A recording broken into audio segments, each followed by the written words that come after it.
Welcome to the presentation of a lecture from Gnostic Radio, a free public service from the Gnostic tradition of Samael Aun Beor. Gnosis is the root wisdom of the world's greatest knowledge. Gnosis is a universal teaching of practical science, whose goal is absolute liberation from suffering and the complete development of the human being. This lecture is one of hundreds available as free downloads, podcasts, or transcriptions. Our lectures range in topic and complexity in order to address the many needs of humanity. We invite you to browse our library of lectures to find teachings that suit you. Twice a month, Gnostic Radio broadcasts live and includes a free online classroom allowing listeners to see images, read related scriptures, and ask questions of the speaker. To learn how to participate, visit gnosticradio.org. Gnostic Radio is a service of Glorianne Publishing, a non-profit organization. The lectures and radio broadcasts have been made possible by the financial support of listeners like you. Most spiritual schools recommend a donation of $10 to $20 per lecture. To make a donation, visit gnosticradio.org. Now, with heartfelt wishes for the end of suffering for all creatures, we begin the lecture. May all beings be happy.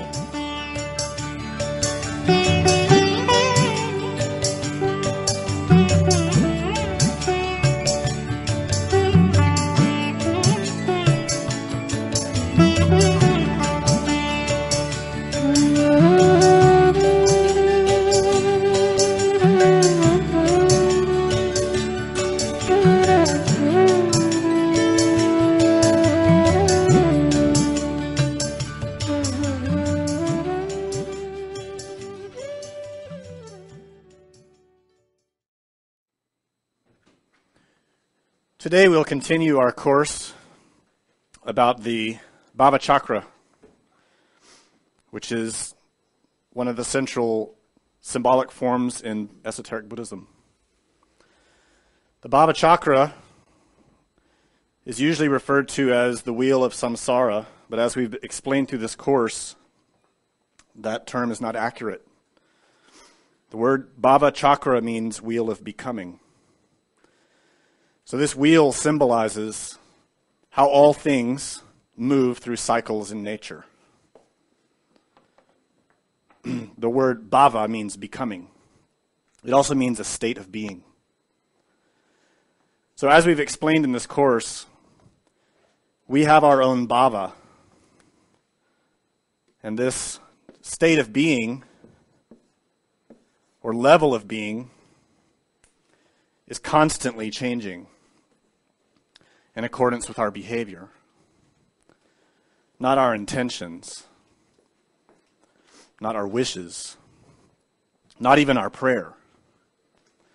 But our state of being, our level of being, changes according to how we act, not just physically, but emotionally, mentally. Every atom of energy that we utilize in each moment is putting in motion our own wheel, the wheel of our mind, the wheel of our consciousness. So we ourselves are a Bhavachakra. And this is our fundamental interest in the symbol. In the previous two lectures, we described for you three fundamental factors that help us to direct the spinning of that wheel, the movement of that wheel. In other words, the movement of our psyche. Those three factors are really one factor. They are united. They are the synthesis of our behavior. The first of the three that we discussed was sacrifice. The second was birth. Today we'll talk about death. But the death we're going to describe is not physical death. Physical death, in the perspective of the bigger picture, is no more important than when we go to sleep at night. From the big picture, when we go to sleep at night, it's just a little mark along the long trajectory of our experience. And when you have a wider perspective of the course of your life, you realize that each death that you experienced is exactly the same. It is a change from one experience to another. It is an ending and it is a beginning. Physically speaking, death is important in the context that it provides a doorway that you can utilize if you know how. And that's why last year we gave a course about death physically. Today's lecture is about death psychologically, which is more important. Psychological death or mystical death is far more impactful on the trajectory of your own consciousness and your experience of being alive than physical death is. Physical death is a change of state, physically. Psychological death is a change of state spiritually, psychologically. This is why it's more important. In the Christian Bible, in the New Testament, it says in Corinthians, that which thou sowest is not quickened except it die. This statement underscores how important the factor of death is in our spirituality. And it underscores how mistaken modern so-called spiritual people have become, because all of them steadfastly avoid the subject of death. People nowadays in religion and spirituality are very uncomfortable with the notion of death and completely avoid it. When the truth is, death itself is the door of liberation. Of the three factors, which I remind you are one, the aspect of spiritual work that is most impactful on our experience from moment to moment is the factor of death. Unfortunately, most spiritual groups focus on service or sacrifice, or on birth, on having ecstasy, on having great emotional highs, without realizing that those experiences are impossible if the death does not occur first. The death of the old, the death of the impure, the death of the lie. So this statement provides us a theme within which we can explore this Bhavachakra. So the wheel of becoming is symbolized in Buddhism as a great cosmic structure in the grip of a terrifying being. And as we've mentioned, most groups study this at the most superficial level as how it relates to physical or interdimensional existence. And this level of importance is useful. It applies. It is necessary to know it. But if you really want change, if you want liberation from suffering, if you want to know something about reality, you have to understand the Bhavachakra is your own mind. It is your state of being right now. Your state of experience is mapped on this symbol. So all of the previous lectures we've given have explained the many details of that. Today we're going to focus on that creature who holds the wheel. His name is Yama. He looks quite terrifying, depicted in a wrathful form, with fangs and claws, and 3 all-seeing eyes, and 5 skulls upon his crown. In his grip is the whole of Maya, the phenomenal world, manifested existence. And in that cycling of all manifested things, we find all the beings the gods, the demigods, the humans, the animals, the hungry spirits, and those trapped in the hell realms. So that's externally. Internally, these 6 realms represent 6 aspects of our own psyche. 6 different types of psychological phenomena that are constantly unfolding and vying for supremacy within us. Psychologically speaking, we are a chaos. We constantly are contradicting ourselves. From one moment to the next, different psychological entities attempt to take control of this wheel and turn it to their own advantage. In some moments, it is entities defined by a strong sense of pride. Me, I deserve, I want, I am. A sense of self defined by the comparison with others. And that sense of self feels inferior or superior depending on its own idiosyncrasy. Pride and shame. Vanity. Pride corresponds to the level of the so-called gods, those who consider themselves superior, those who consider themselves powerful. And all of us have those entities that emerge in different ways, at different times in our experience from day to day. Similarly, through all these other realms, we find entities of anger, envy, lust, fear, resentment, gluttony, greed, jealousy. We have an uncountable number of different eyes, different kleshas, samskaras, aggregates, defects, egos. Different elements in our psyche that feel like me, that have different emotions and different thoughts and different impulses to act. Sometimes they seem quite beneficial, quite loving, quite humble, when secretly they're deeply envious or seeking revenge. So our bhava, our state of being, is extremely subjective, deeply asleep, lacking any real perception of the truth. We don't know ourselves. We think we do. We think that we're awake.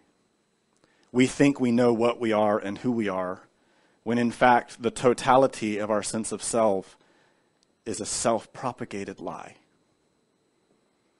An illusion that we ourselves have made, built out of our traumas and desires.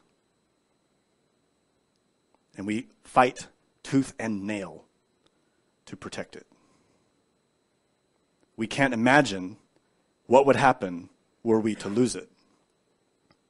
This causes an unimaginable terror in us. When we encounter the genuine Dharma, the teachings that state that ego must die. That sense of self is the cause of suffering for you and for those you love. It must die. And when we see that, we face that, we run in terror. We don't know anything else. We know our cage. We know our little name and our little history and our set of resentments and our long list of grievances. But we don't know the truth. We don't know who we really are. We can scarcely remember what happened last week or last month. We have no clue about our previous existences. We have no concept of who our real being is, our true inner being, which is utterly without pride, completely without anger, absolutely free of doubt and fear. It is pure serenity and a deep, abiding love. But we've become so encaged in our fear, in pride, in lust, we can't even imagine life outside of the cage. And when someone shows us how to break the lock, we say, no. I'm just going to hang different pictures on the walls of my cage. I don't want out. The real Dharma teaches us how to break the cage, to shatter it. But it takes courage. A lot of courage. It is not easy. To break the cage requires very specific training, very specific knowledge, and a great deal of willpower. Primarily, it requires someone who can be self-reliant. Someone who can put these three factors in motion in themselves continually from moment to moment. A school cannot do that for you. A master cannot do that for you. No God can do that for you. The Buddha himself cannot pull you out of hell. Only you can pull yourself out. That requires knowing how to put these three factors united in motion continually without stopping, so that your continual experience, your continual bhava is moving out, not deeper. Moving up towards freedom. Right now. Constantly. To do that requires a lot of self-reflection, a lot of self-awareness, a lot of caution, and a lot of energy. So that creature who holds the wheel, if the wheel is us, the creature must be us too. Yama, in Sanskrit, is actually the inverse of the word Maya. Most people who've studied yoga or Hinduism or Buddhism know this word Maya and interpret it immediately as illusion. We explained in the previous lectures how Maya is actually the name of the Divine Mother. She is the body of existence. She is Nut, the goddess. She is Prakriti. She is Prana. She is Tada, Maya, Maya, Mary, Isis. She is nature itself. Not physical nature only, but all the dimensions. All the way to the absolute abstract space. Shunyata, the Adi Buddha. She is all of that. She is the ground from which existence emerges, and she is every particle of existence. We turn her into illusion because of the nature of our cage. The way we grasp at a false sense of self. This me, this myself, causes us to perceive incorrectly. So what we see is projected. It is illusion. It is Maya. But that's not her fault. That's our fault. So her form, if she has a form, is simply a mirror. And we see in that mirror what we have made. What we see of life is what we have made of it. Everything that we perceive through our eyes, ears, tongue, nose, touch, mind is an illusion. Projected by the mind itself. We can only see what we ourselves are willing to see. That we want to see. This is one of the fundamental arguments of Asian philosophy. One that's grossly misunderstood.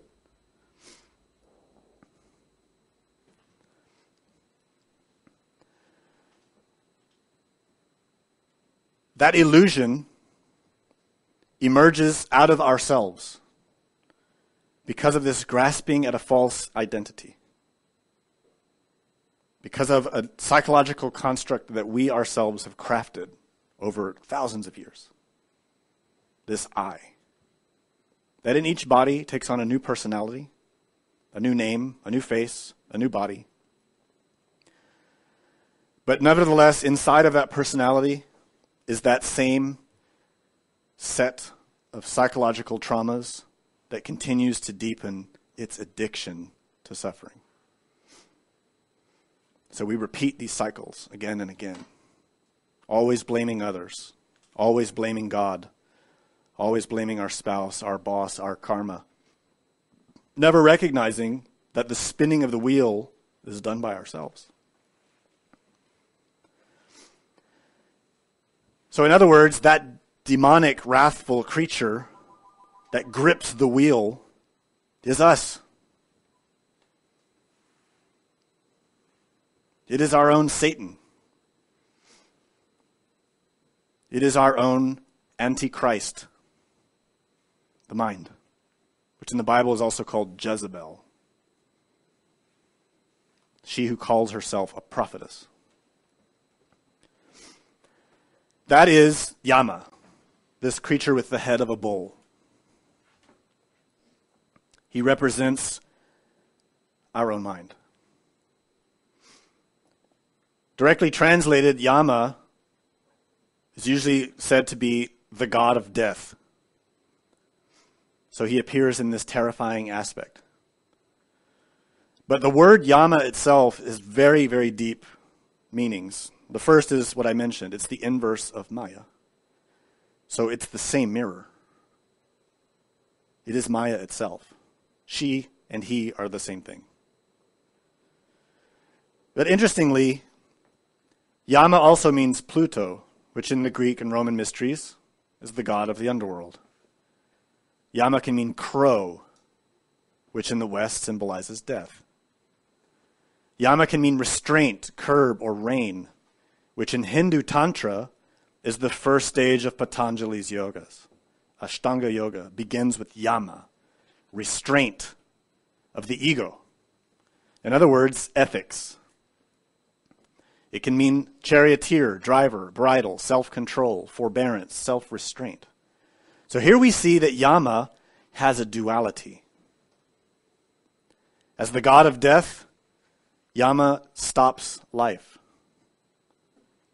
restrains life, but also restrains bad behavior. Yama can mean one of a pair, twin or twin-born. This is a very interesting connotation when you have studied Prometheus. We gave a lecture about Prometheus and Pandora a few months back where we talked about Prometheus and his brother, twins, who both represent two faces of Lucifer, the tempter. Yama can mean the number two, couple, pair. We're going to come back to that. Tone of utterance, pitch of the voice, and key. So this term Yama, superficially, is interpreted to mean the god of death.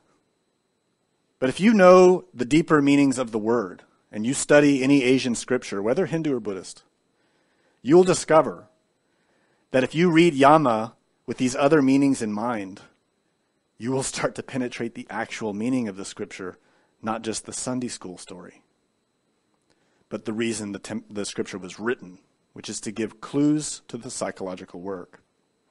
Clues not given openly, but hidden in symbols. So here we see Yama as painted in a typical Buddhist temple in the next slide. And we need to understand that Yama handles the process of death in us. Yama is part of us. In other words, we have our own Yama, our own Lord or God of death within. But that process of death, psychologically speaking, can happen in two ways. Mechanically, automatically, or intentionally. The vast majority of beings on the wheel outside of us allow the process of nature to take them automatically. And that's really probably what all of us are doing as well. we go from our moment-to-moment existence, suffering, longing for freedom, perhaps making some superficial alterations to our behavior, changing the way we dress or changing the books we read. But fundamentally, we don't change. We have the same pride, the same lust, the same envy that we've always had. We don't fundamentally change our root problems. So most of us are being handled automatically, mechanically, by nature. Meaning that that part of our innermost, our being rather, that's handling our karma, is handling it just according to the way the karma must move. Because our being doesn't have any dharma to work with. No cosmic money. No capital with which to pay our debts. So from lifetime to lifetime, we've pursued our desires endlessly. Chasing lust, chasing pride, trying to outdo each other, trying to acquire a little bit of physical comfort when suddenly it's all taken away from us, we die, we're born again, and we start the cycle again. And all along the way, each time we deepen the mechanicity, repeating the same problems, the same mistakes, repeating the same desires again and again, much as we do now from day to day. As such, over the course of many lifetimes, we've done very little for anyone but ourselves. If we analyze our lives now, we can see that's probably pretty much true. If we look at our day-to-day life from today back, we find that the vast majority of our thoughts, feelings, and actions have really been about me, myself, and I. And when we've done a little bit for someone else, it was done when it was convenient, when it was easy, or when we'd get praise or recognition, when we would get something out of it. It's rare to find a moment, even one moment, when we genuinely made a strong sacrifice for someone else at cost to ourselves. Not easy to find that.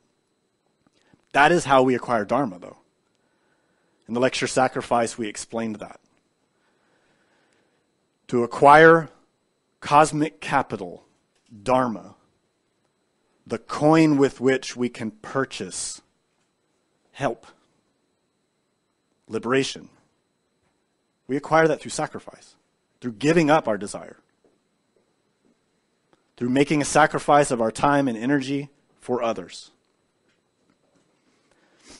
So from that point of view, we then look at the second way to die, willfully guided by skillful means. This is very difficult. To willfully die by skillful means does not happen by mere intention. It happens when you know how to do it, and you do it. Not tomorrow. Not at the retreat, whenever that is. Once a year. Every day. So, this is important to clarify in our minds when we are analyzing our own spiritual life.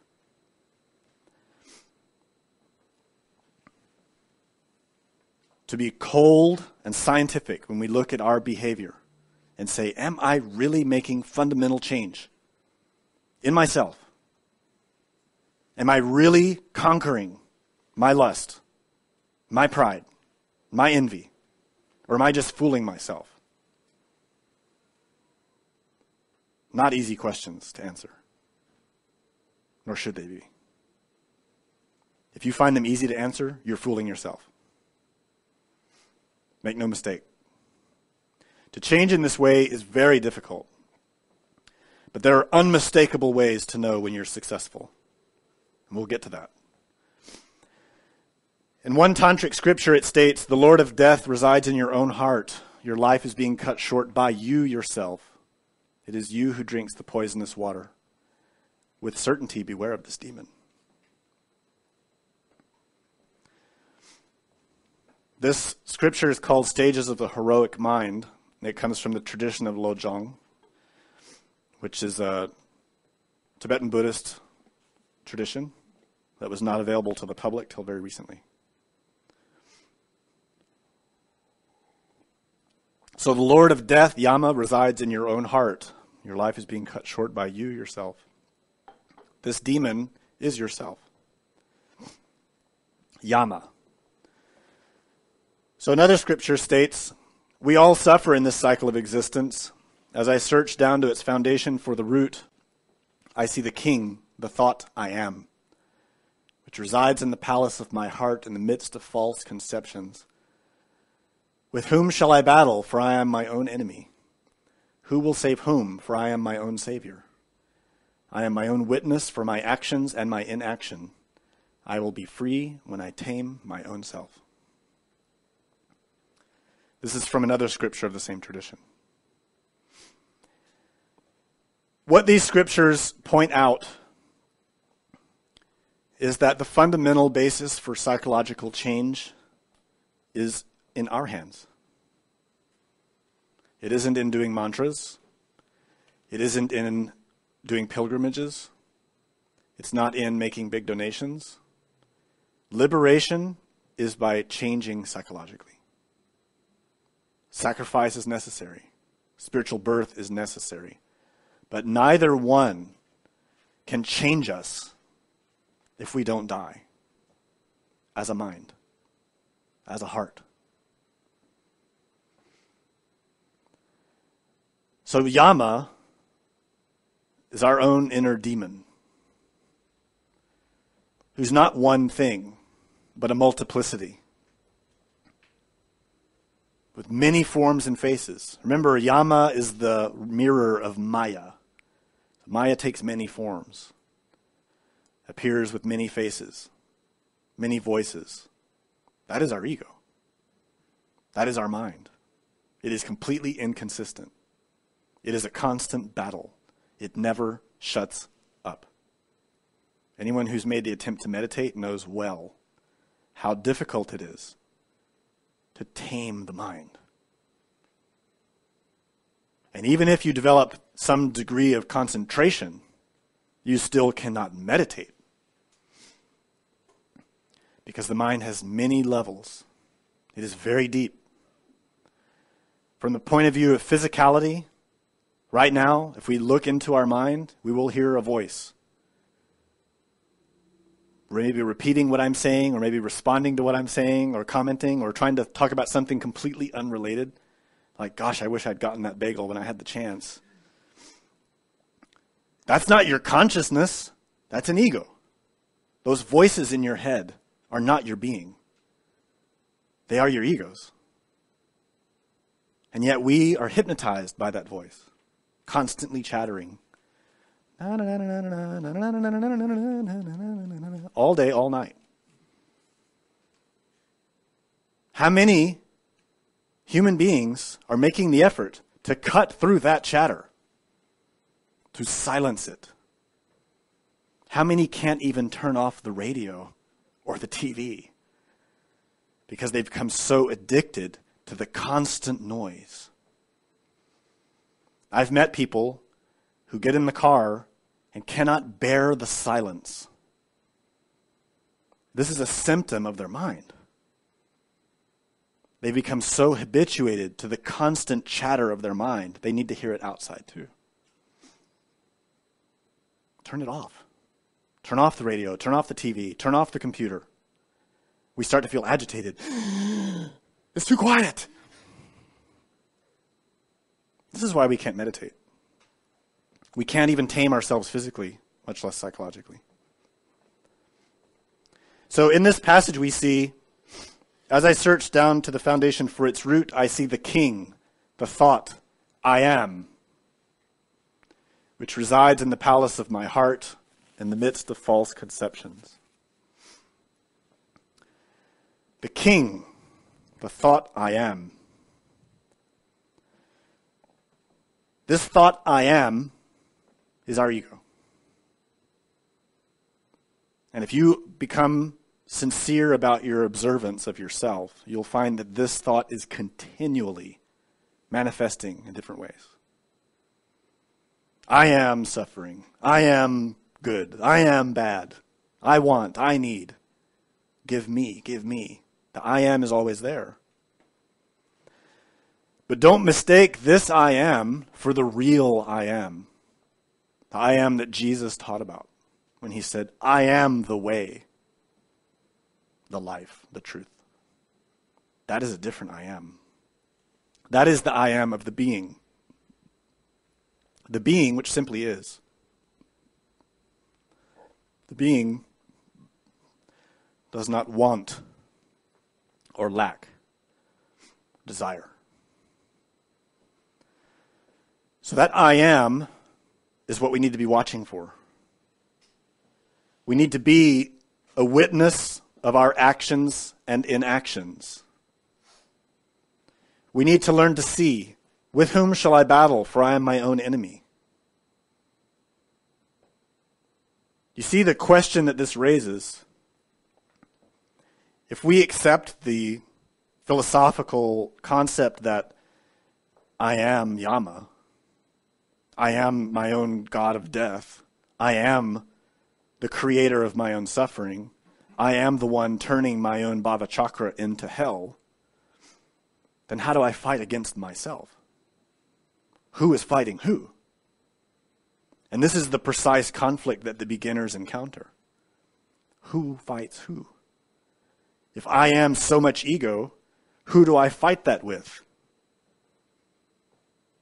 How do I fight myself?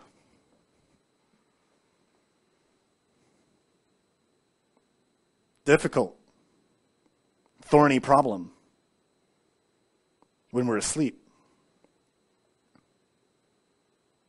when we don't have any vision, when we can't see clearly, either outside or inside.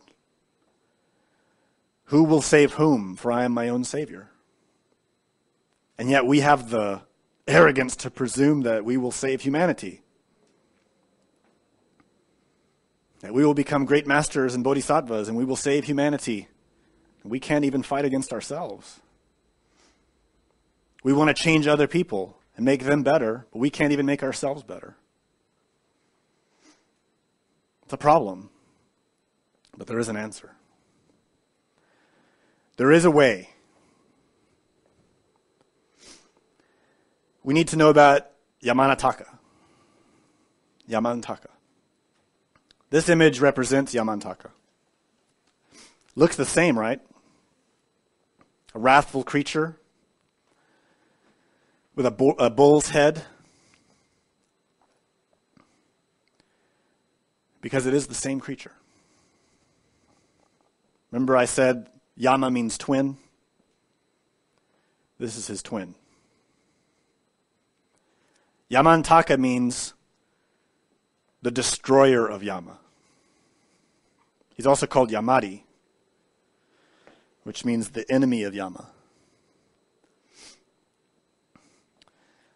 Yamantaka is the antithesis of Yama. So these are both parts of ourselves. These are parts of us. Parts that we don't know about. These are symbolic forms. I'm not saying that you literally look like that. You might. I don't know. But these are symbolic images that represent something. Each part of this image is symbolic, not literal.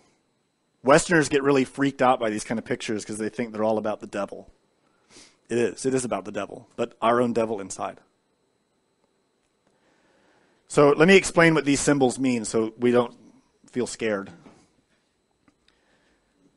Yama is a ferocious-looking creature with the head of a bull.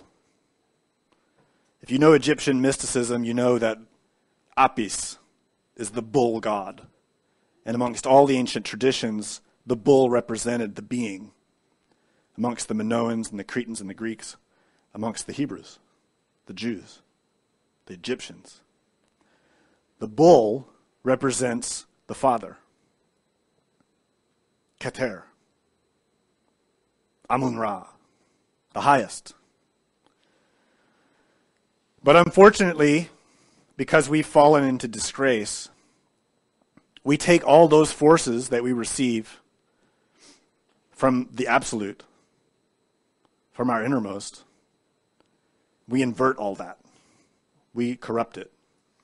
We take all of our energy and we utilize it to cause suffering for ourselves and others. We utilize it to try to feed desire, to pursue our materialistic goals.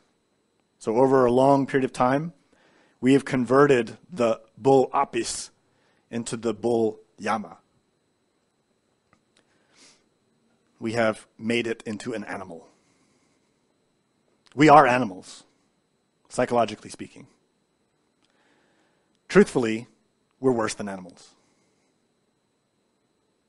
Humanity on this planet nowadays behaves worse than the animals do. Animals don't destroy their own food and water. They don't kill randomly for pleasure. They kill to eat. We kill because we like it. We rape, pillage, and steal, and destroy because we enjoy it.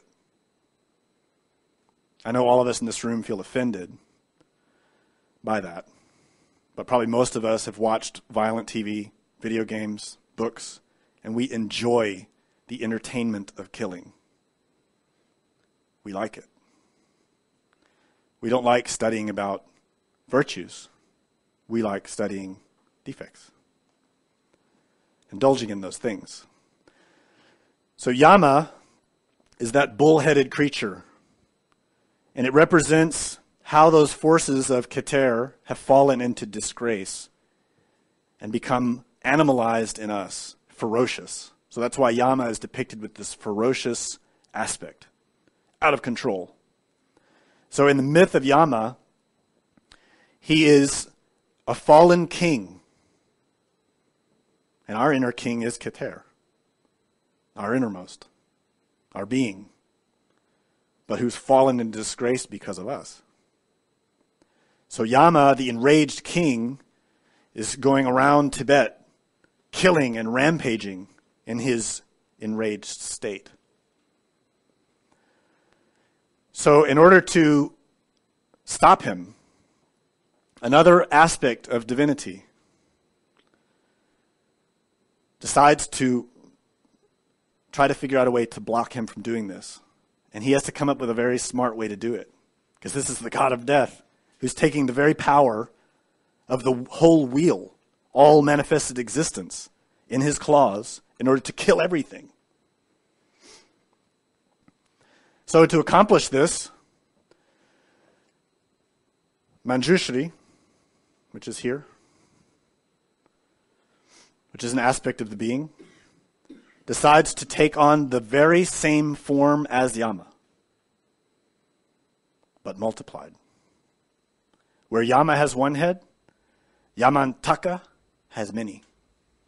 Where Yama has a few arms, depending on the depiction, Yamantaka has many more. So he comes at Yama as Yama, but more powerful. He terrifies Yama with himself. He puts a mirror in Yama's face and says, "Look at yourself." And Yama is conquered. So this beautiful myth is teaching us how to perform mystical death, how to conquer our own Bhavachakra and turn that power towards liberation. Now in this image, we see that Yamantaka is with his consort, who's called Vajravitali. So we see God and goddess, father and mother. In other words, an Elohim. Vajravitali means indestructible corpse. Curious term, isn't it? But if you think about it, if you analyze it, if you meditate on it, the meaning's very beautiful. Vajravitali is an aspect or a manifestation of Sarasvati, who is the wife of the innermost, the being, Keter. Sarasvati is the bringer of all good things, the bringer of beauty. In order to aid Yamantaka in conquering Yama, she takes form as Vajravatali, this wrathful shape. In other words, she is Maya. She is the corpse. She is all things that are manifested, that appear to be alive, but are not. All things that appear to be real, but are not. We look at each other, and we think we're all real, and we think this is permanent and will last. It will not. Each person that we become identified with, we look at them, and we judge them, and we analyze them, and we give them many attributes in our mind, all of which we invented. We don't know those people at all. But we invent many things and project them on people, places, and things, when in reality, everything is impermanent and will die. We forget that. She is that. She is the arising and passing of all things. She is the birth, life, and death of everything. She is an indestructible corpse. She is how nature emerges, sustains, and passes away. She is the fundamental ground of existence. She is the wife of Yamantaka. She is our Divine Mother. She and he symbolize perception of reality. When you awaken, little by little, you start to penetrate the veil of Isis, which no mortal can penetrate, but an immortal can. And what is immortal is your consciousness, your Tathagata Garbha, your Buddha nature. It can penetrate the veil. It can see the body of Sarasvati, Vajravatali, and see that corpse dancing as nature. Beautiful, but impermanent. And in that vision, you recognize that she is an embodiment of love, performing her dance to aid us towards liberation. But beings don't recognize that. We become confused. So all of that is a manifestation of Manjushri. This image represents Manjushri. Manjushri is one of the symbolic forms of the Buddhas. All of these images and names are symbolic forms. Many people fall into the mistake of taking them literally. They do have a literal existence, so to speak, but that is unimportant. What's important is what they indicate in our own selves. Manjushri represents the cumulative wisdom of all the awakened beings in existence. Imagine that. If you're studying any kind of spirituality, then you must, to some degree, make an assumption that there are those who have achieved it, who have returned, who have escaped suffering, and thus they have wisdom, knowledge. So if you accept that, and then imagine all of them, and imagine all of their minds as one thing, that is Manjushri. That's what Manjushri represents. The mind of the Buddhas. All of them. Manjushri is not one being. Manjushri represents Christ as wisdom. You see, in the Gnostic tradition, when we study Christ, we're not studying a person, we're studying an energy. In that energy, there is no I. There is we. It's a very high level of nature. And in that state, which you can call clear light, is a profound cognizance that sees reality,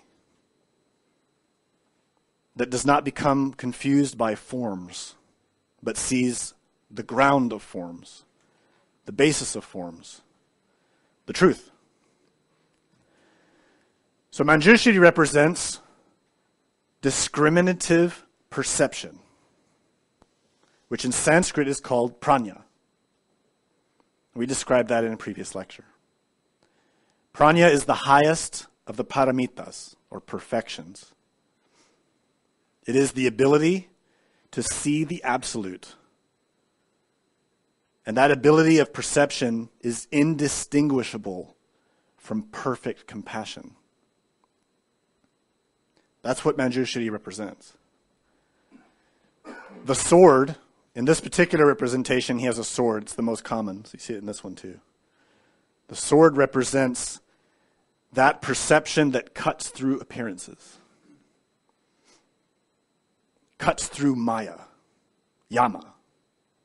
Cuts through the eye and sees reality. It does not see through a veil. It cuts the veil. It sees the truth. This is not philosophical. This is not imaginative. It is to see in the same way that you're seeing now, but to see beyond physicality, to see beyond time, beyond the fourth, the fifth, and the sixth dimensions, and to see all of them simultaneously in the ground of the zero dimension, the seventh, which is the absolute, the emptiness, shunyata. In other words, is to see the two truths at the same time without any confusion. To see relative and ultimate reality simultaneously at the same time, imbibed with incredible compassion. Because in that vision, one recognizes that no one else can see what you see. This is the vision of a Buddha, a well-developed Buddha. So the story that I've told you is how the wisdom of the Buddhas, the wisdom of the awakened ones, takes form as Yamantaka to conquer Yama. Now all that is in us. Manjushri represents the totality of the wisdom of our own inner Buddha. In other words, this form is inside of us. It is an archetype, a blueprint of what in us needs to develop.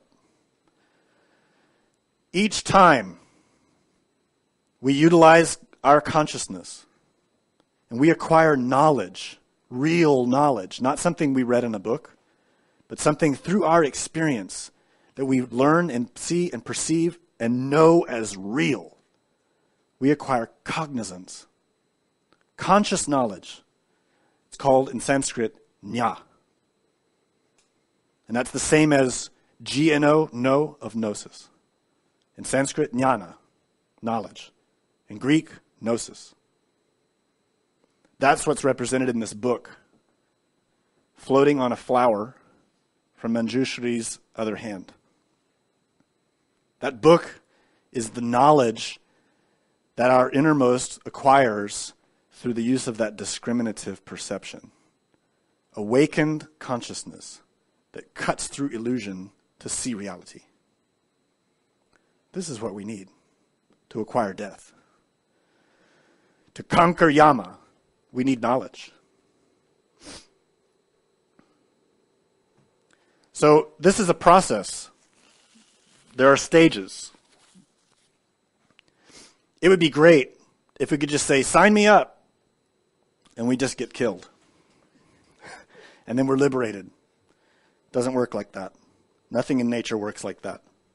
First, we have to learn what are the causes of suffering. The first phase of the stages of death is discovery. We have to see for ourselves how we are creating suffering. We have to see our own ego in action as it acts, as it works, in our mind, in our heart, in our body. What it says, what it feels, what it thinks, how it acts, what it wants, how it manipulates us, how it takes control of us, what feeds it, what stimulates it, what incites it. We have to know all of that. Think about it. If you're in a war and you're facing Not only your death, but the death of everyone you love. And then you find out there's a traitor, a spy. And the war is so close to being lost already, and now there's a traitor. How are you going to catch him? How are you going to find out who it is? You're going to have to watch everybody equally, without prejudice, without preference, because you don't know who it is. It could be your sister, your brother, your mother. It could be your best friend. You don't know. So you have to watch everybody all the time. This is how you have to watch your mind. All the time, watching your thoughts, your feelings, your impulses, your reactions, and study them. Study how they function, how they connect to each other, what causes different things to rise up. What are you wanting? What are you avoiding? What are you craving? What are you ignoring? What are you willfully not seeing? You need to learn all of those things, because those are the things that have kept you suffering and kept you in the dark and have you at the brink of losing the battle, losing the war. Time is short. This phase of discovery is put in motion through self-observation, through constant observance. Scientific observance. Not with any preference, not with any presupposition. I'm putting it this way because as a scientist, or as a private detective rather, if you go into the headquarters looking for the traitor, and you already think it's a certain person, you're going to be so much attention to that person, you're not going to see anybody else. And the smart traders will always make you think it's somebody else, don't they? Your egos are very smart. Well, they think they're smart, but they're not as smart as God. They're not as smart as the Buddha. They're not as smart as your consciousness. They are mechanical. They can be found out. They can be conquered. But you have to pay attention. You have to be watching them all the time. Through that process of observance, discovery, gradually we acquire understanding. Little by little, we start to put together the pieces of the puzzle. We start to see how they work together and what stimulates them, what incites them, how they behave, how they act, what they cause us to do. Little by little, we start to understand it. Now, here's the important thing. These egos or defects are part of our own mind. We made them. They have inside of themselves our energy, part of our consciousness. In order for us to be liberated from suffering, those entities have to die. But you can't kill it as long as you're still inside it. Makes sense, right? As long as part of you is still inside of that entity, you really can't kill it. It has to be empty first.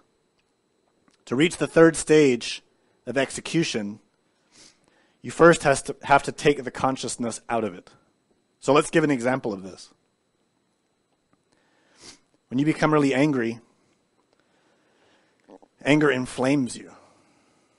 It takes over your thinking and your feeling, even your body. You can become tense. You can sweat. You can feel hot.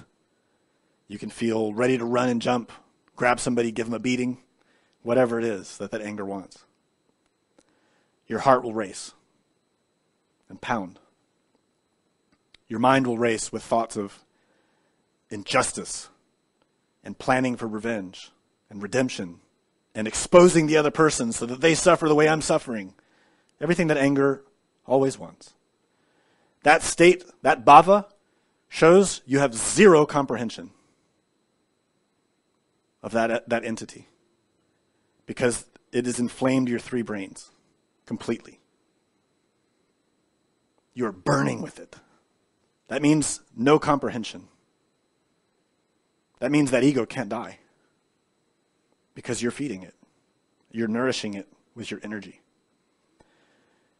As you study it, and as that event unfolds, and you work in meditation and self-observation to work on understanding that anger, what it's coming from, why it's there, how you've empowered it, and the suffering that it causes, little by little, those three levels of intensity will decrease. Thoughts, emotions, physical sensation. They will all get less.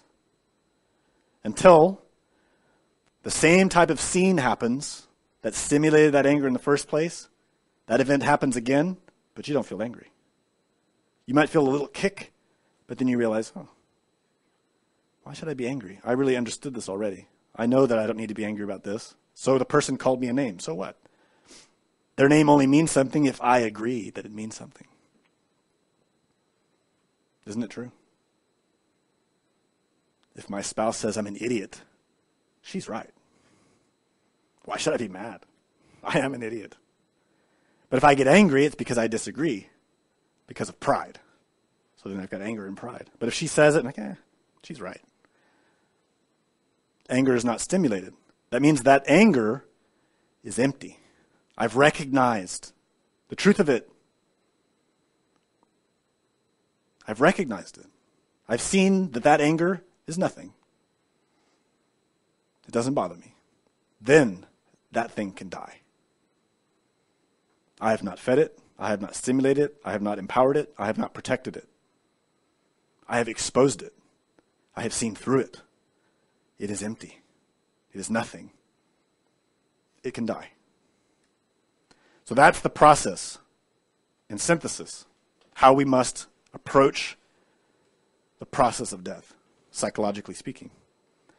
Now, you'll notice in execution, the actual death of the entity, it says here, with the help of the Divine Mother Kundalini through the wise practice of sexual superdynamics. This is an important factor that unfortunately has not been widely taught to humanity until now. So for many generations, even though this type of knowledge has been available in different forms in different places around the world, the key has been hidden. So you will find teachings now that talk about spiritual birth, that talk about resurrection, that talk about serving others. Sometimes you'll talk about teachings that talk about the death of the ego. Sometimes. Most avoid it. But even amongst the ones that do, they won't tell you actually how to kill it, how the ego can die. Because that knowledge was always restricted. And many of the schools nowadays don't even know it. It's hidden in the scripture. It was the highest of the 9 jhanas, the vehicles of Tantra. The highest is this knowledge. It was only given to those who gradually, through many lifetimes, worked their way up to receiving that teaching. So don't be surprised if you haven't heard it before. These stages of death, by the way, are talked about in the book Revolution of the Dialectic. If you really want to know how to die psychologically and escape suffering, this is the book you need to know. Very deeply and accurately and profoundly explains the process of psychological change. So, let me back up, as I want to explain something.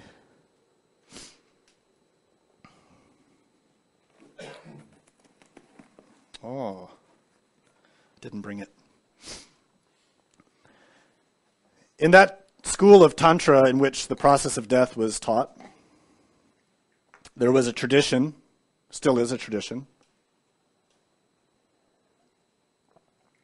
that represented the process of psychological death in a very profound form of Tantra related to Yamantaka. There are many scriptures related to that, many rituals and initiations that are all very beautiful and useful and good. But unfortunately, most of humanity does not have access to it. Suffice it to say that the process of psychological death is something that we ourselves put in motion through having the right type of bhava, or psychological attitude. That is an attitude that is willing to die, that wants to die as a psyche. This is not an easy attitude to cultivate. It is not easy to embrace death as a path, especially because our culture nowadays is so opposed to the very notion of death. And as a culture, we are fighting with every ounce of energy we've got to avoid death at all costs, to not see the dead, to not deal with death, to avoid death.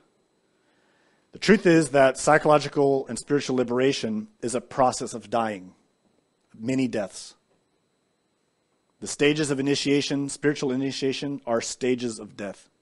With each genuine initiation, we die psychologically. In the internal worlds, the one who is awakened experiences those processes of death.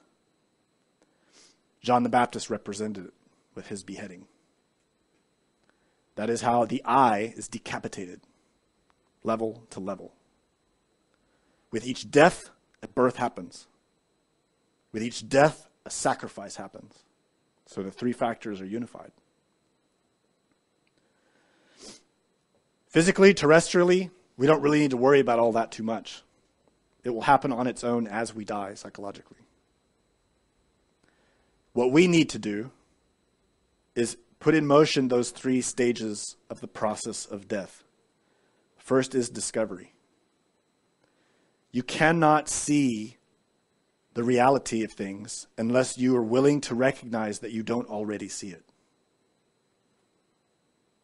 This is the first problem many people have. We think, because we read a book, or we heard some teaching when we were younger, that we already know the truth. We don't. If we know the truth, then we are escaping suffering. If you are putting in motion the real teachings, you are coming out of suffering. You experience genuine change. That is how you measure your spiritual progress. You don't measure it by having fantastical spiritual experiences. They might happen. Good for you. It's irrelevant. Most people in the Gnostic tradition fall into this mistake. They read the beautiful writings of Samael Aun Weor and his descriptions of his many experiences, and the students think, if I'm having experiences like him, then I'm advancing. This is wrong. The way you measure your progress is through your death, psychologically. Through noticing that you are changing profoundly. To notice that you are becoming less, not more. Noticing that your pride is getting whittled down, that your anger is getting stimulated and exposed so that you can work on it, so that your envy becomes visible, so that you can see how it causes suffering. This is not easy. Nobody wants to face their anger, their envy, their pride, and most especially lust. We want to keep that in our pocket for later. It doesn't work like that. Real spiritual progress is measured through your psychological change. Change that only you can see, nobody else. Your family or your friends will come and say, wow, you've changed a lot since you started studying Gnosis. And you go, yeah, I have. I sure have. You don't even see your own pride. You have to be able to measure your own change. You need to cultivate the ability to welcome challenges, difficulties, to stop seeking comfort and praise. The nature of the grasping entity, the I am, is to always seek pleasure, to seek praise, to seek acceptance, to seek the praises of others, the envy of others. We have to invert that. We need a mirror that will show us who we really are, and none of us want to see it. Samael Aun stated a few times, very beautifully, that if any of us were to actually see the totality of who we are, we would go mad. We couldn't transform it. And those who really work seriously to awaken start to get glimpses of who we really are. It is very uncomfortable. It's awful, actually. These images of Yamantaka and Yama don't do justice. These are actually quite beautiful compared to what you will see in yourself. The horrors that you have made, that are there binding you. So to liberate oneself, you have to be willing to see it.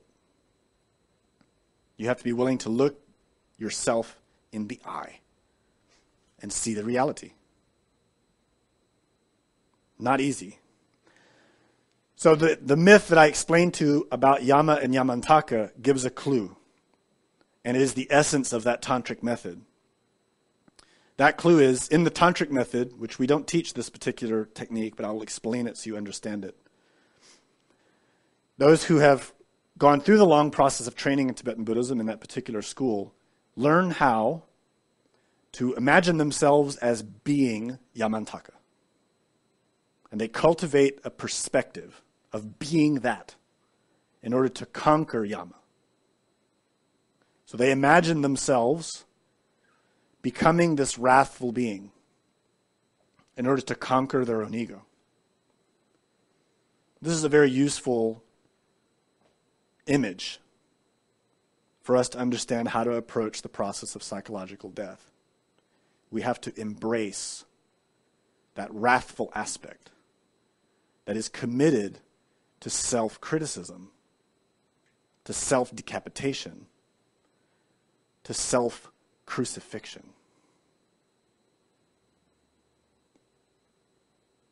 Amongst the Christian traditions, this process of embracing death was also widespread, particularly among certain monastic groups.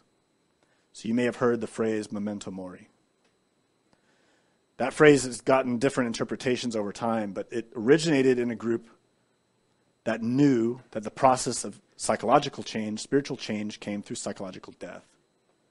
So they would remember death, remember dying, as a way to stimulate themselves to not feel complacent with their lust and their pride and their envy and their greed and gluttony and laziness, but to be constantly watchful for the subtle tricks that the ego uses to keep us feeding it.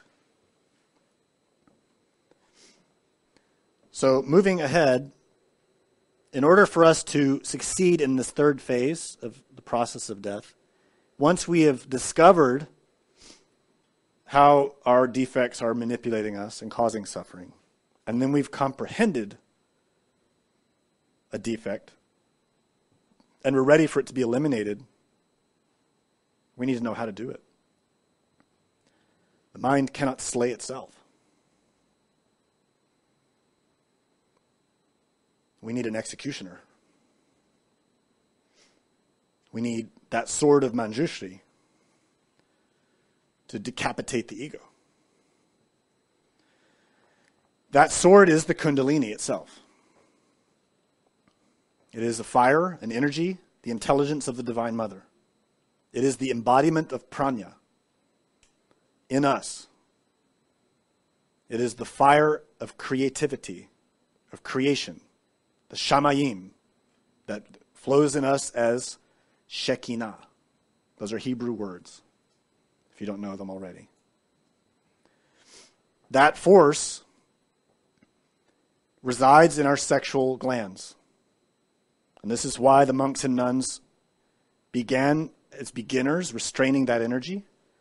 And once trained, they learned to harness that energy and direct it towards eliminating the ego, So the beginners worked as singles, and once they were trained, those who were prepared entered into a relationship as a couple in order to harness the forces of the couple, to combine the two polarities and direct that energy to liberate the consciousness. This is the meaning of Tantra. The real meaning. It isn't to indulge in desire. It's to die. To liberate the consciousness from its cage. Unfortunately, that's been misused and misinterpreted over the propagation into the West. So the beginners in all the different traditions would learn techniques which in Sanskrit are called pranayama. This image is from Hindu Tantra, and it represents one variation on a practice of pranayama. So we see a yogi who is controlling the airflow in and out of his nostrils. This is a breathing technique in order to work with energy, not physical air, but prana, the energy that's outside and inside. But the primary activator of this technique is the sexual energy that the yogi has learned to restrain. There are a lot of people now around the world who are learning techniques of pranayama but don't learn to restrain their sexual energy. They're wasting their time. It's like using a bellows on a cold hearth. If there's no spark in the coals, no fire will emerge.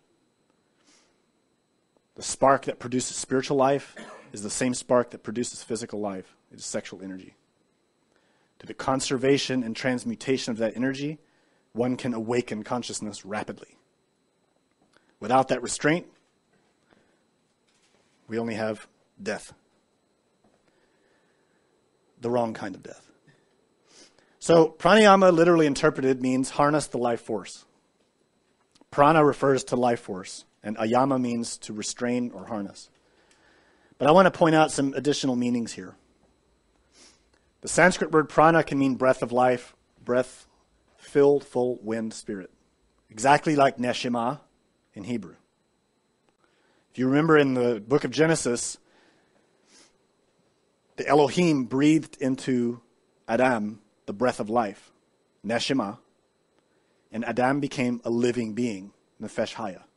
This is how the soul is created. We don't have a soul. We have the embryo of a soul.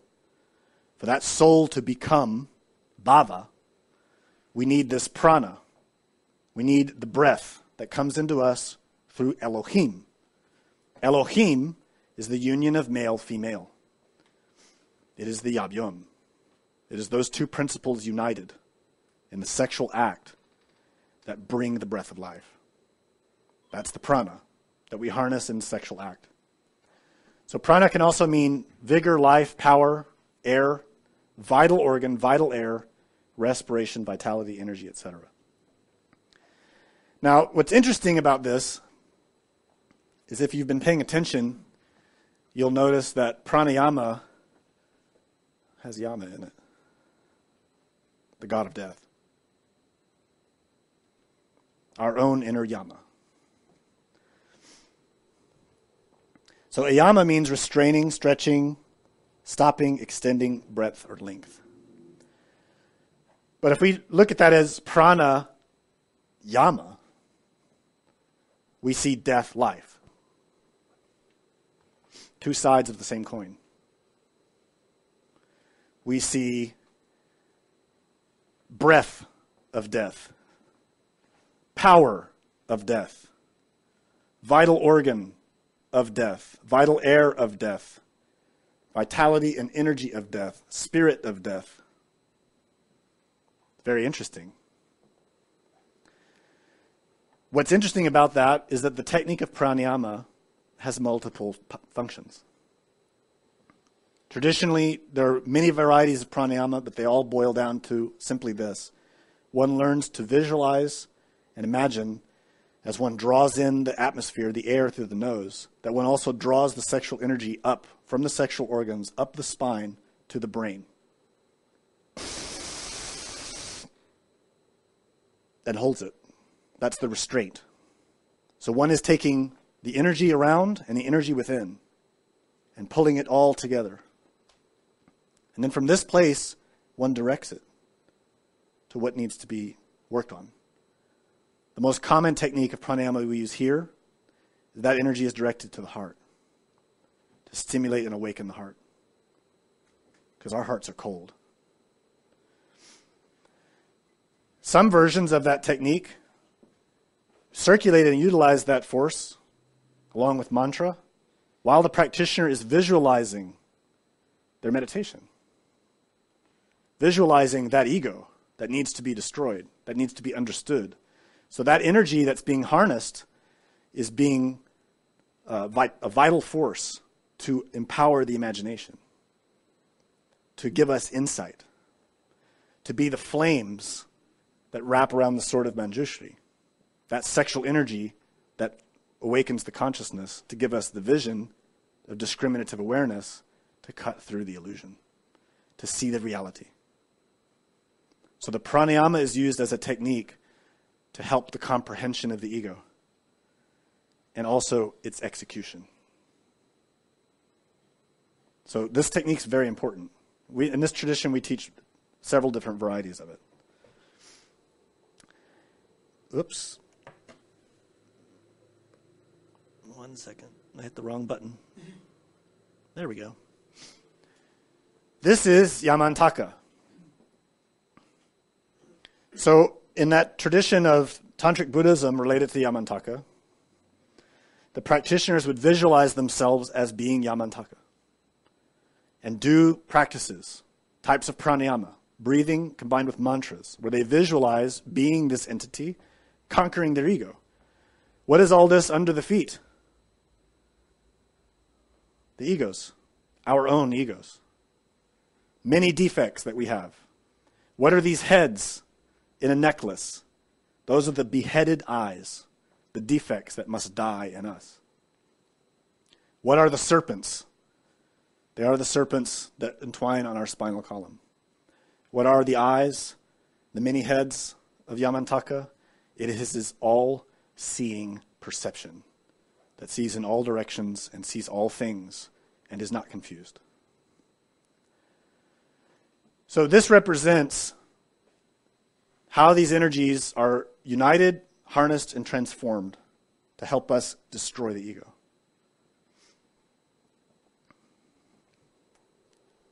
The fire, of course, is the sexual energy that inflames the process and brings light.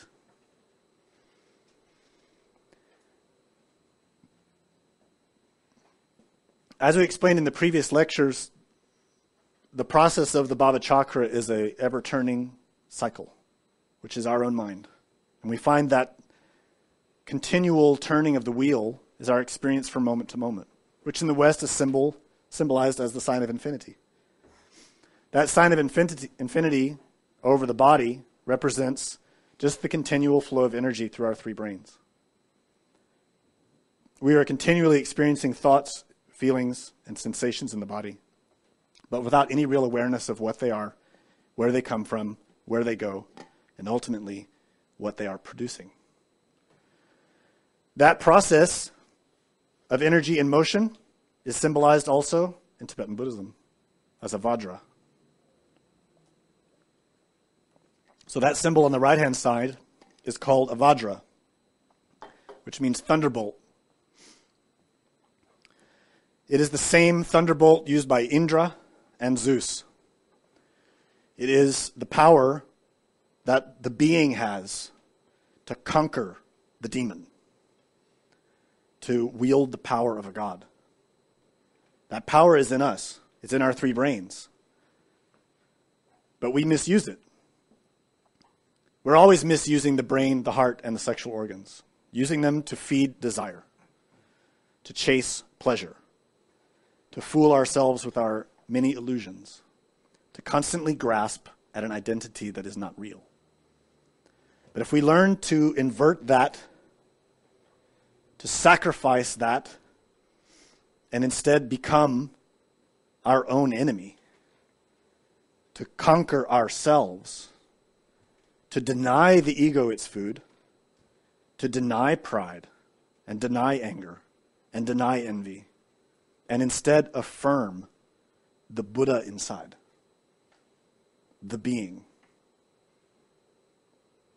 To learn to just be instead of always wanting. That power can be utilized.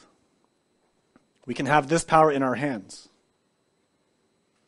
in order to liberate ourselves and ultimately be of benefit not only to ourselves but to others.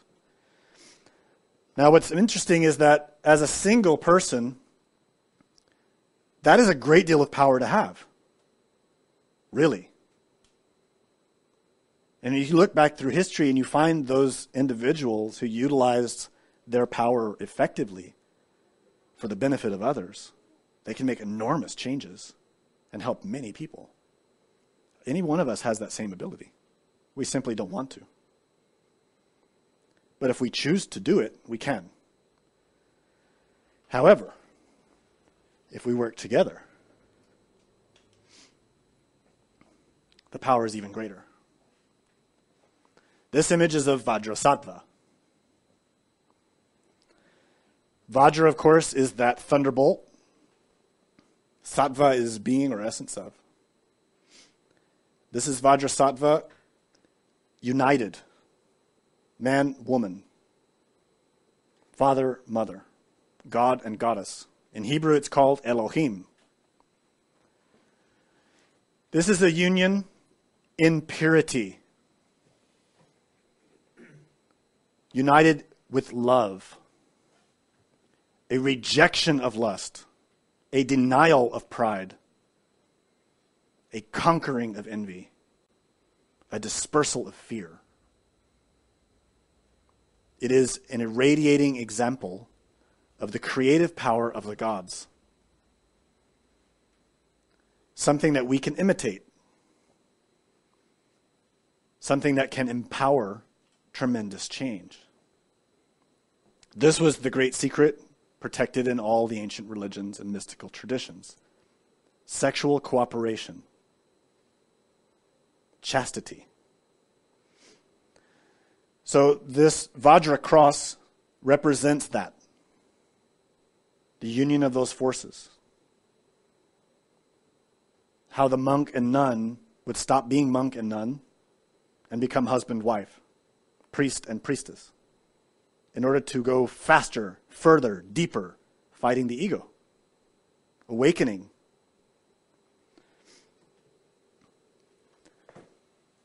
That's why on the cross above Jesus it says Inri, which means Ignesis renascor integer. In death I am reborn intact and pure. So this image of Yamantaka represents that. How the cross of man and woman harnesses those forces to liberate the consciousness from the ego. All of these mysteries are hidden there. In synthesis, there are two ways to approach the process of death, whether as a single person or as a couple. The single person can harness their sexual forces and form that crossing in themselves through their own work inside, the cross of death. But they can only accomplish so much because that energy only has so much power. The power to create life, the power to bring life into the world is the power of the man and the woman working together. So that same power can be harnessed and utilized to purge the mind of all of its defects completely. That's the mystery that was hidden in all the ancient traditions. So we should then emulate this example of Yamantaka to show death to itself in order to conquer it. Do you have any questions?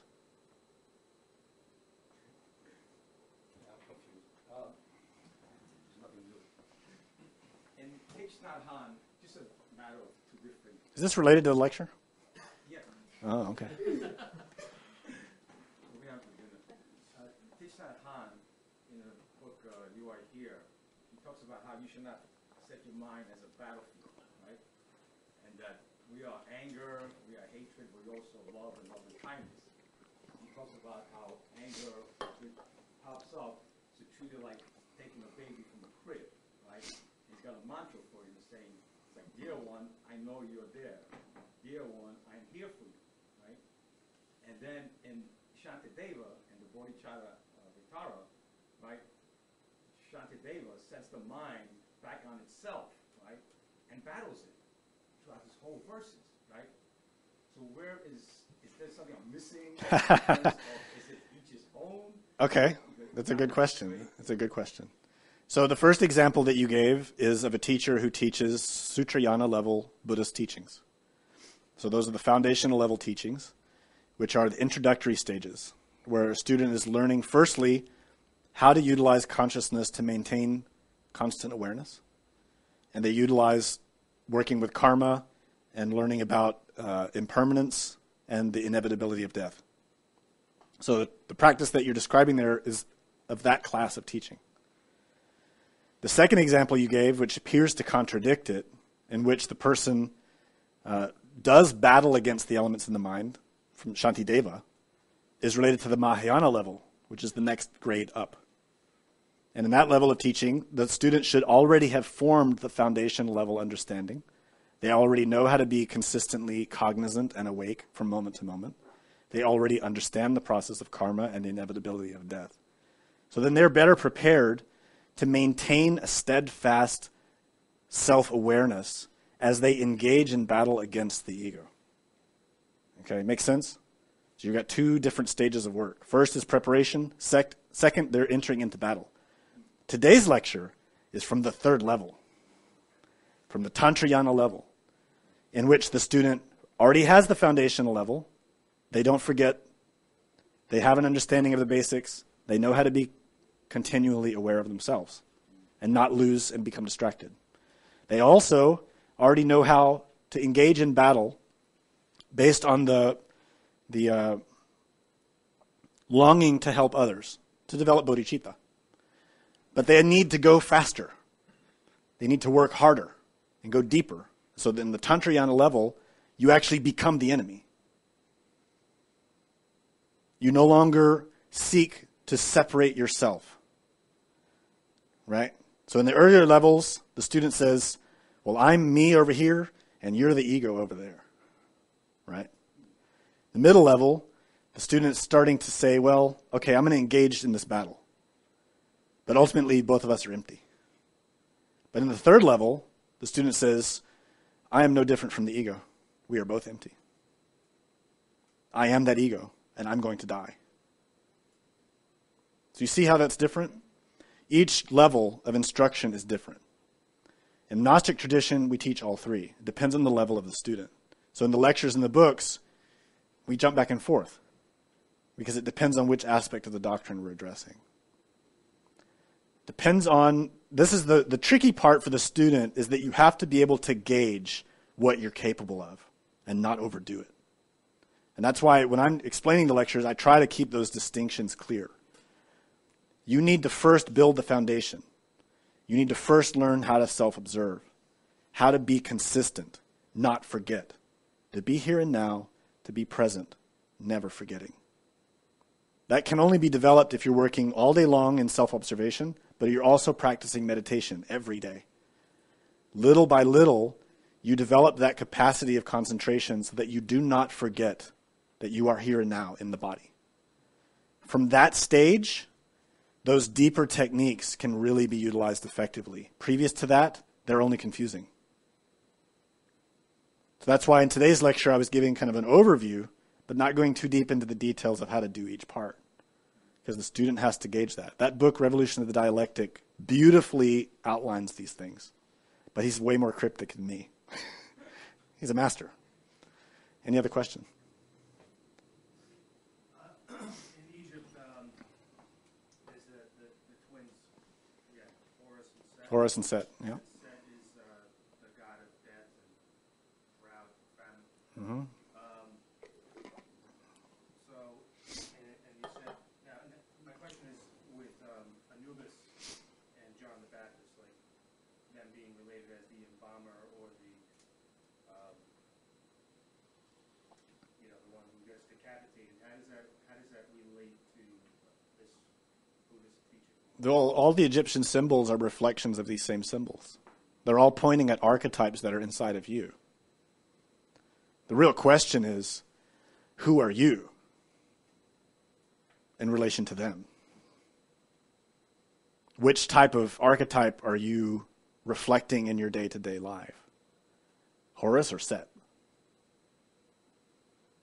We're all being Set, betraying Horus, vying for power.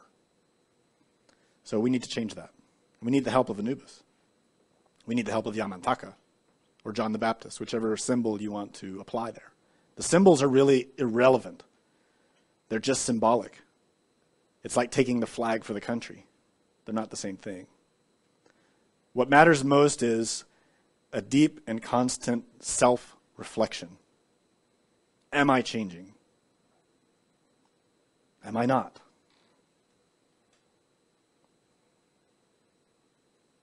Any other questions? In the back? In the bigger picture, are we intellectual animals one of the slivers of the multifaceted aspects of Yamantaka? Are we as the ego? In the bigger picture, we as intellectual animals, one of the slivers of the multifaceted. Okay, so the question is, are we as intellectual animals one of the slivers of the image of Yamantaka? No. We as intellectual animals are Yama. We are our own process of death. We as a consciousness, as a being, that part of us that we don't yet know, are Yamantaka. The being is Yamantaka. So this image, this final image here, is Yamantaka, our being. In order for us to conquer the ego, we need to become a reflection of that. The only way to achieve that is to cut through the illusion of being an intellectual animal. Cut through our illusions of what we think we are, who we think we are.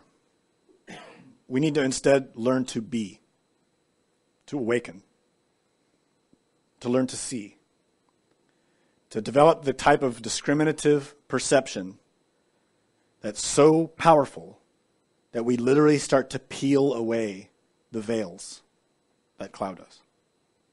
Anybody can do that. This is not a game. This is not philosophical debate. These teachings are not a joke. This science is a way of awakening consciousness. And to awaken consciousness means to develop perception, different perception. You will actually see. It will not be like you've seen in movies. It will not be like it's in comic books and books of fantasy and all that stuff. It is not like that. It is another way of seeing. It is a way of restoring the natural state of the consciousness, which is a form of perception. Don't confuse the symbols, the paintings, the drawings, the terms, the names, the mythologies with the facts. Work with the facts. The facts are, we are here, we are now, we are asleep. We are trapped and bound in suffering. There is a way out, but the only way out is to awaken. It isn't through memorizing mythologies and comparing symbols and studying graphics. The way is through awakening. And the way to truly awaken is to die psychologically. It is to kill your pride. For it, when it comes up, to not protect it. When your lust comes up, to not avoid it, to not protect it, to not indulge in it, to not repress, to see it. To see that it is a form of suffering. And then to want to escape that. And the only way to escape it is to get to learn how the cage was built. To see every joint, every connection, and to learn to start cutting them. To stop feeding it, empowering it, and making it stronger, but instead to start breaking it down. That's how you do it.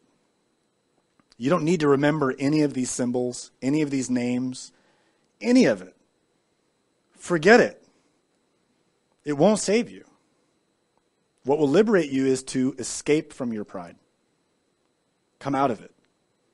Discard it, like the way a serpent discards a skin. We need to escape pride, anger, envy, fear, gluttony, greed, laziness, all of it.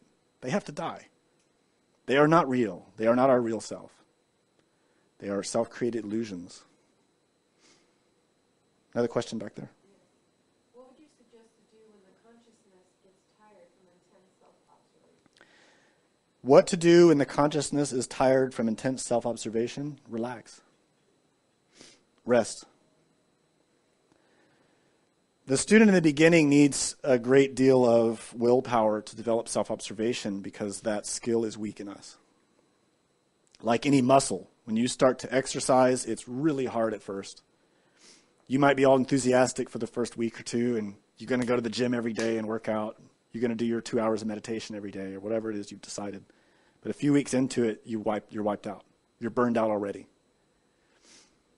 The intelligent, balanced way to approach this is to relax. Don't stop, but don't push yourself to exhaustion. Be balanced. Work within your limits. The paintings that show the development of concentration practice, or development of concentration, states of concentration, in Tibetan Buddhism show a great fire at the beginning of that path. And as the student ascends towards higher degrees of concentration, that fire gets smaller and smaller. That fire represents the degree of intensity that the student needs in order to really develop continuity of consciousness. So in the beginning, it takes a lot of force. That's tiring. So the way to accomplish it is to do it in little packets. Work on it, work on it, work on it. But you're going to get tired, so relax. Don't stop paying attention. Just relax. And keep trying and relaxing. And trying and relaxing. And this is how you do it in a balanced way. The problem that happens with a lot of beginners is that as we learn to meditate and self-observe, we're really learning to become tense. Because we have that urgency that wants to learn and wants to get it right. And get it right from the beginning, which is really a kind of pride. Just in case you didn't realize that. What we really need to do is to be relaxed. Genuine self-observation is the same as a good state of relaxation where we are here and now. So someone who's really able to observe themselves is not tense. If you're tense, you're not paying attention to something. Tension is a sign of mental tension. Some kind of resistance in the mind, in the heart. So when you feel tense, physically, emotionally, or mentally, you're not noticing something. You didn't transform some impression.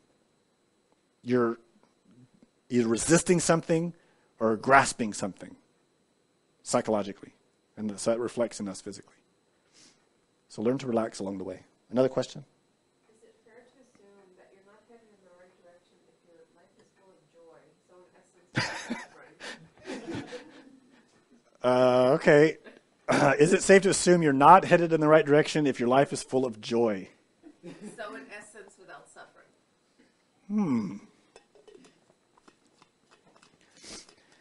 Well, what we have to understand is that our life is a reflection of our karma.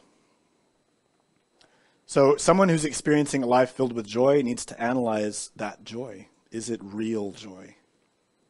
Is it lasting joy? Or is it joy that's based in some type of materialistic state? If our joy is because we have a good family and we have money in the bank and we have decent health, you're fooling yourself. So none of those things will last. If you can be poverty-stricken, have no money, have no food, and be totally joyful and happy, then we could talk about that. You might be doing the right thing. The natural state of the consciousness is a state of joyfulness, but it does not depend on anything outside of itself. It is a state of absolute serenity and peace and love. But it doesn't depend on getting praise, and it doesn't care about getting blame. And it doesn't care if it's rich or poor, if it's sick or healthy. The natural state of the mind simply is. Unfortunately, we've lost touch with that. When you learn to self-observe and you learn to meditate, you will start to get in touch with it. And that is what empowers you to go forward. So on that note, I want to point out something about the process of self-observation, meditation, and the eventual elimination of the ego. This embracing of death and the idea of seeking to die psychologically can sound really morbid. It isn't. It's actually beautifully joyful. But we need to understand how that is. Because unfortunately, with the mind that we have, we can misinterpret that. For example, in some traditions, the priests or lamas would wear bones and use human bones in the rituals. And Westerners see that and are horrified and think it's black magic. Sometimes it is. But the genuine meaning of that tradition is profoundly reverential. And it's to show that we ourselves are empty. Life and death is an illusion. We will all die. We've all died before. We will die again. Life is in transit. It's a constant process of change. And when you really come to terms with that, you become freed of the fear of death. Moreover, you can start to see how to take advantage of death and utilize it to benefit yourself and others. So death doesn't become a fearful thing. It becomes a source of change. Psychologically speaking, in relation with self-observation and meditation, we need to understand that. The Gnostic tradition, from the guidance of Samael and Vior, focused very intensely on the death of the ego. And this is necessary. But students who are new, or even old ones, read the books and they become very morbid. And they think, this is all about death. It's so depressing. It's so dark. It's so hateful and angry. But they don't understand the philosophical point of view. It's actually not hateful, not angry. It's not morbid. It's liberating. When you actually engage in your own practice, if you approach your practice simply as my ego must die, and this is your constant perspective, you will become morbid. And eventually, you will abandon this type of work. Because that approach on its own cannot render the kind of change we need. We need the unity of those three factors: birth, death, and sacrifice. So as an example, if you're working on anger, and you had some experience during the day that really made you mad, and you went through that experience and you were able to see all that anger and all that emotional and mental and physical information. And then you go home to meditate. And you relax and you do your prayers, you do your mantras, and you begin to visualize that event to try to understand it better. But you become angry again. You're unable to release the attachment to the anger. There's a danger there that you can grow it. That you can strengthen the anger. And many people fall into that. And this is normal. It's not easy to learn to separate oneself and actually cognizantly do battle with it and overcome it. But a great antidote, a way to do it, is to use the mirror. When you observe and you remember that scene and you are seeing, I was so angry and he did this and that to me and there was and I don't deserve it. You have to use a mirror against yourself and show yourself that anger and look and see how ugly you are when you're angry. And see how ugly that anger is. And see how that anger is only going to produce suffering. And then turn it against itself. Look at how that anger should have been. Really, anger is the inverse of love. Because anger is just hate. Anger wants others to suffer. If you really look at it clearly, that's all anger wants. It wants to make others suffer the way we feel we've suffered. But if you turn that against itself and you say, well, if that's so, how would I handle that if I were to actually show love? So you need to meditate on both sides. Not just the side of that sees just the anger, but you need to see what would be the virtue. What would be the right behavior? See, in this way, you don't become morbid. Then you start to see there's hope. If you're only focused on the dark side, I have so much anger, I have so much pride, I have so much lust, you'll really become self-defeatist and morbid and unhappy and be frowning all the time, and nobody will want to be around you. All the Gnostics complain about that. I've lost all my friends. You might. Hopefully you'll gain better ones. But it's important to have balance in our practice. See both sides. Any other questions back there? Yeah. Okay. In doing the work, at times the energy becomes so great that it explodes forth, usually in a negative way, to pride, rage, lust, etc. How do we avoid these explosions when we become overwhelmed by the extra energy that we stored up? Rather direct slowly and steadily into a positive stream that feeds rather than consumes. Although the explosions are wonderful for meditation upon, by that I mean it's horrible and painful. How can we conquer it practically? Okay, I'm not going to repeat the whole question because it's quite long. The question in essence says, how can we avoid explosions of negative energy as we work through our day-to-day practice? The only way to conquer this phenomena is through experience. It's natural for all students to experience states that we're unable to transform. We're beginners. So we are not yet good at transforming impressions, at handling the diverse experiences of our day-to-day life. And so it's normal and natural for us, given our current state, to repress things and to avoid things and to indulge in things and to make ourselves suffer. So when someone is experiencing a sudden explosion of anger or lust or envy, it's because up to that point they were repressing those things, avoiding those things, or unable to transform the impressions that led to that buildup of energy. For lust, for example, there's a lot of energy tied up in our lust, and if we're not very constantly and consistently aware of ourselves, we are constantly building up a storage of untransformed impressions, and eventually it will come out. Lust especially is dangerous because it can explode as other things.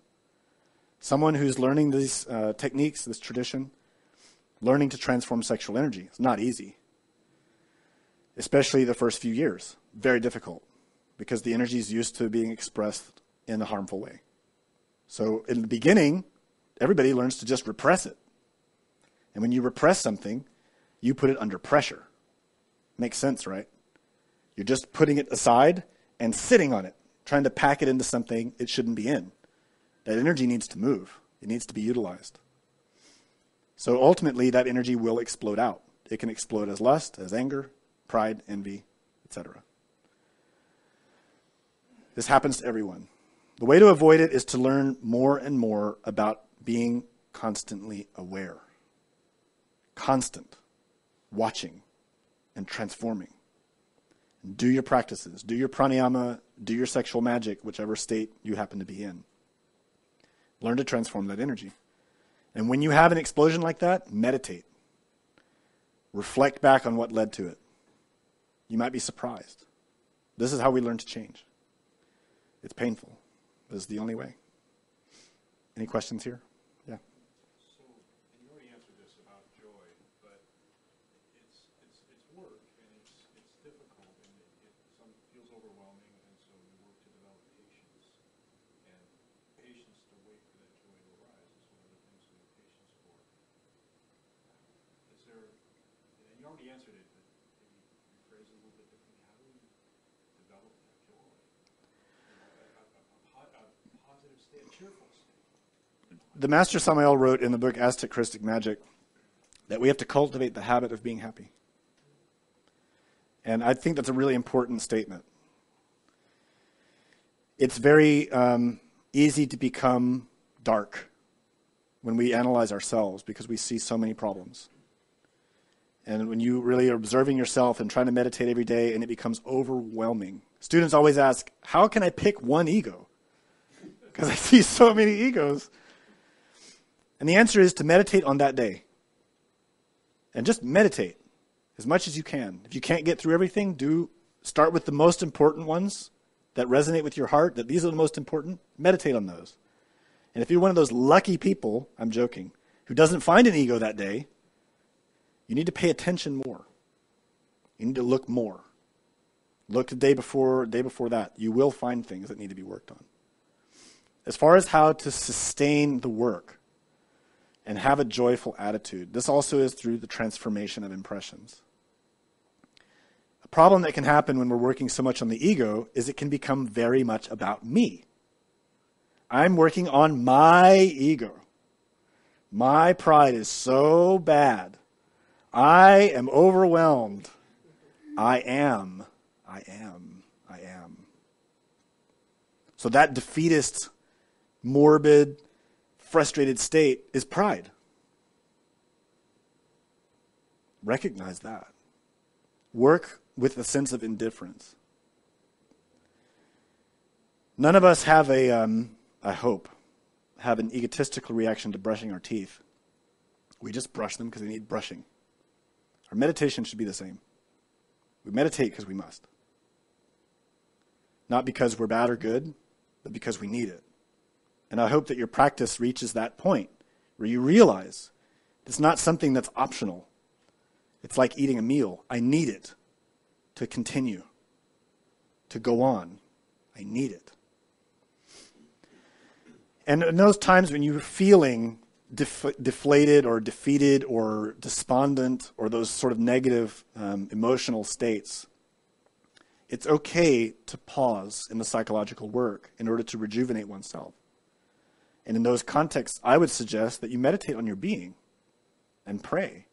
Visualize how incredibly beautiful the being is and work with that as an antidote. The being is incredible. Not only that, but the being in every other person. And when you really start to come out of your cage where it's all about me, and you start to see, well, my being is so amazingly beautiful, but he's got that too. And she's got that. So there's a chance for that to be revealed in everyone. That's not something to be despondent about. That actually should give us a lot of energy to keep working, with a lot of hope. So we need to find those kind of antidotes. For myself, what I try to do when I'm getting in those states is I try to start as a beginner. I generally do that when I meditate anyway, when I sit to meditate. I don't sit to meditate thinking I know what I'm doing, as I really don't. I sincerely don't think I know what I'm doing. So when I sit, I start from that. Where am I? Who am I? What am I doing here? And what can I do to change it? And I test the principles. I go through the steps stage by stage, and I test the principles. And that has helped me. So instead of falling into that state, we need to find those antidotes. Was there a question back there? No? In the back? How often do you suggest we practice pranayama? Also, is it true that you can raise the sexual energy through the chakras by visualizing it rising up? One can practice pranayama as much as one wants. It's similar to breathing. One needs to breathe. Pranayama is a type of breath, but combined with visualization and mantra in order to transform energy. The sexual energy is constantly being produced in the body, not only physically, but vitally. And so that energy is always building. The more often you work to transform the energy, the more you'll be able to keep it under control. So for pranayama, you can do it as much as you like. For sexual magic, it's another story, once per day at the most. And is it true that you can raise the sexual energy through visualization? Yes, it is true. But in order to do that, you need to have some energy there in the first place. If that energy is already wasted, there's nothing to raise. If you save it, you can raise it.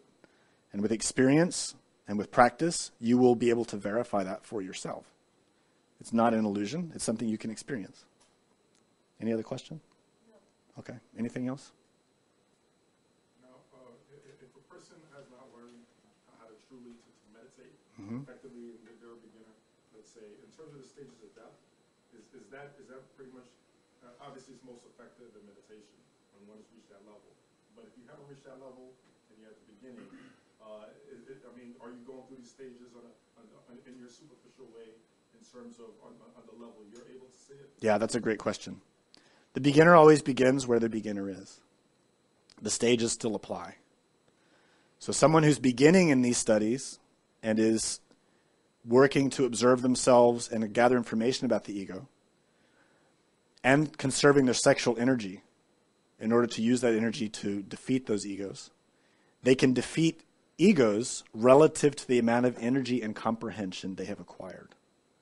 Meaning that as a beginner, the reach and power of that comprehension and energy will be shallow. But there is still progress that can be made. The more you develop, the deeper you can go. If you have not learned to meditate, if someone is working on learning to observe themselves and conserve that energy, and they're working physically on that, they can work on those egos that they can perceive. But that's, of course, only what's being perceived from the physical body. That's the most superficial level. If you really want to get into the depths of the mind, you need to learn to meditate. And by meditation, I mean awaken consciousness and able to perceive other dimensions. Anyone can do that. The consciousness in itself has that capability, but we have to develop it and awaken it and restore it. And in that context, you can work deeper relative to the levels you're able to perceive. And again, in the beginning, it's shallow. But a single person who works very rigorously, with a lot of dedication, meditating hours a day, dedicating all of their energy towards this work, can in a due course of time eliminate a large percentage of the ego, but not the entirety. So they can become what we might call a saint. But they cannot become what we would call a Buddha. To reach that level, you need to work with a partner in sexual cooperation, because that's the only way you can cultivate the vessels that can reflect the radiance of a Buddha and the wisdom of a Buddha, and also penetrate deeper into the ego. So we work in stages. The bottom line is, start where you are, work to the best of your ability, and work to go deeper. Learn to meditate. Meditation is absolutely essential. Without that, this work cannot be accomplished. Bottom line. Any other question? Okay, thanks.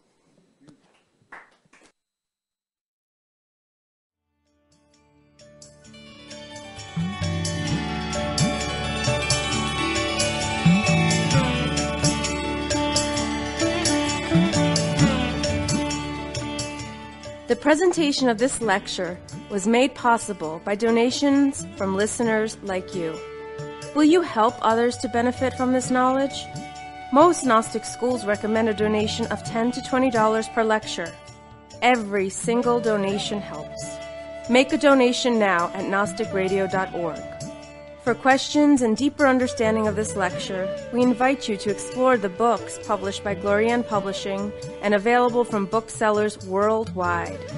Visit gnosticbooks.org to learn more. Thank you. May all beings be happy.